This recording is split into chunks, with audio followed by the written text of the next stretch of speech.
Officer Stephen Carter and his partner Joshua Reed had been patrolling the quiet streets of their small city for 5 years. Their route was predictable, their nights uneventful, and their shifts often dull, earning their assignment the nickname the sleeper shift. Nothing ever happened, not in this part of town. The industrial zones were empty at night, the neighborhoods were quiet, and the most notable landmark on their beat was the abandoned Crestwood Hospital. It had been closed for 6 years, left to decay as nature slowly reclaimed it. Windows were boarded up, weeds cracked through the pavement, and the air around it always seemed unnaturally still. Locals avoided the place, whispering about strange noises and eerie sightings, but to Stephen and Joshua, it was just another rundown building. That night, as they neared the end of their shift, something changed. Stephen caught a faint glow from one of the upper windows of the hospital. At first, he thought it was a reflection, but as he turned for a second look, the light remained. He tapped Joshua's arm and pointed. "Do you see that?" Joshua squinted and leaned forward, nodding slowly. "Yeah, what the hell? That place is supposed to be empty." A flicker of unease settled in Stephen's gut as he reached for the radio. "Dispatch, this is Unit 247. We've got possible trespassers at Crestwood Hospital, requesting backup."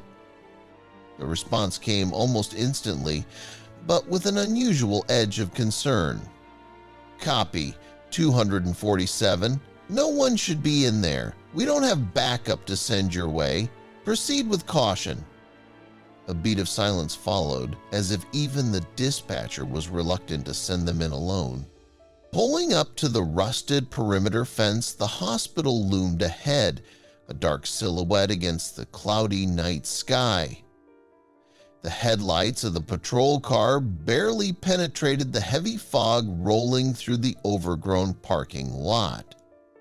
The silence felt too thick, as if the very air was holding its breath. Stephen hesitated as he stepped out, his boots crunching against the gravel. Joshua grabbed a flashlight and handed one to Stephen. "Let's make this quick. I don't like this place." Climbing the fence was harder than it looked.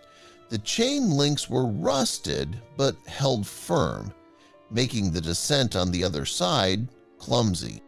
They landed in the tall grass, breathing heavily, staring at the hulking hospital before them. All the entrances were sealed, the doors padlocked, the windows boarded up, except for one. Near the emergency staircase, a window had been shattered, its jagged edges glinting under their flashlights. Stephen hesitated. "You sure about this? We could just call it in and wait for backup." Joshua shook his head.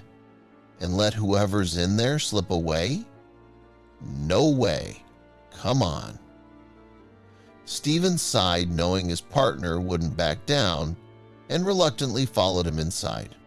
The moment they stepped in, the air changed. It was thick with dust and carried the scent of mold and decay, a sharp contrast to the crisp night air outside.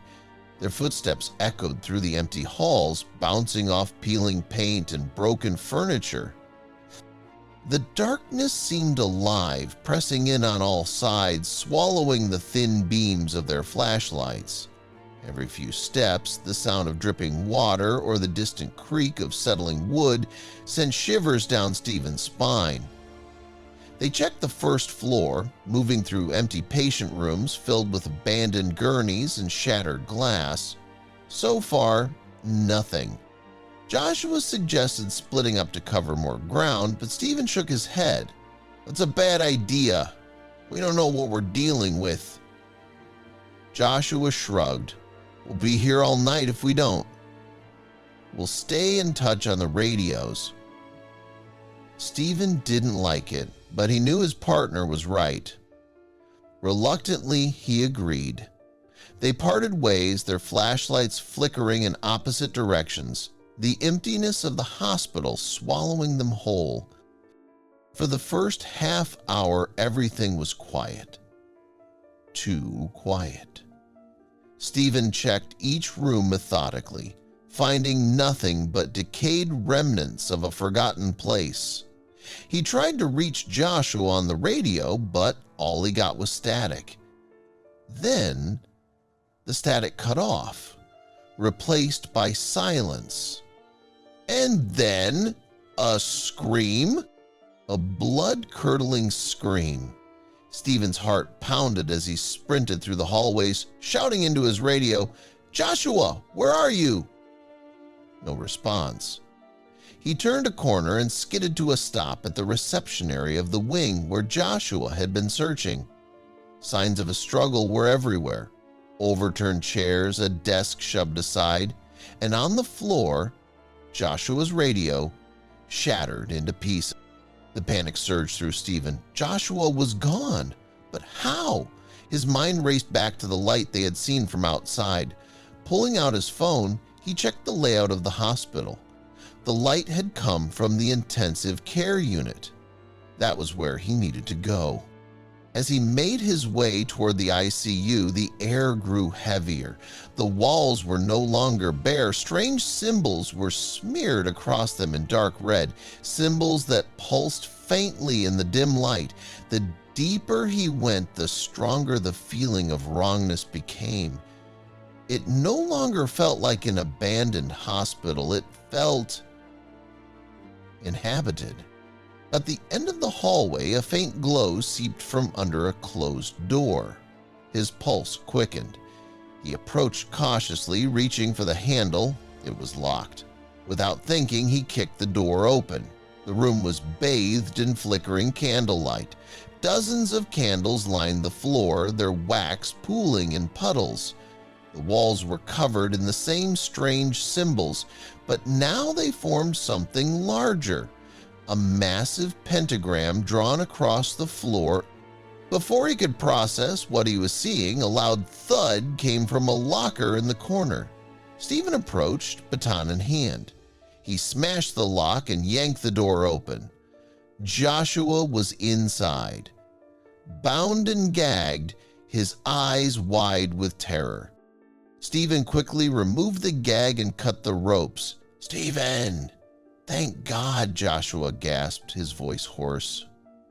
"There's a cult. They've using this place. They ambushed me, tied me up. I don't know what they were planning, but it wasn't good." A low humming filled the air. The sound grew louder, echoing through the halls. Footsteps. Stephen and Joshua exchanged a glance. They weren't alone. They bolted. Their footsteps pounded against the cracked tile floor, the cultists giving chase. The hospital had become a labyrinth of darkness and echoes, each turn disorienting them further. Then, salvation, the emergency staircase. They burst through the exit door and into the cold night air, sprinting toward the fence. The cultists followed, their chants growing louder, more frantic. Stephen and Joshua climbed the fence, ignoring the sting of rusted metal against their hands. As they reached the top, a scream pierced the air. One of the cultists had fallen behind, their voice twisting into something inhuman. They didn't look back. They reached their car, tires screeching against the pavement as they sped away. In the rearview mirror, the hospital disappeared into the darkness. Back at the station, they reported everything. Within hours, a SWAT team raided the hospital, arresting several cult members. But many had vanished, leaving behind only the eerie remains of their rituals. The city was safe again. But Stephen and Joshua weren't. The next day, they handed in their resignations. "I can't do this anymore," Stephen admitted. "Not after what we saw." Joshua nodded. "I'm with you. That place, it changes you." Crestwood Hospital was sealed off, its dark secrets scrubbed away. But for Stephen and Joshua, the memories would never fade. And on quiet nights, when the world was still, Stephen swore he could still hear it, the faint hum of a chant in the distance, calling something back from the darkness.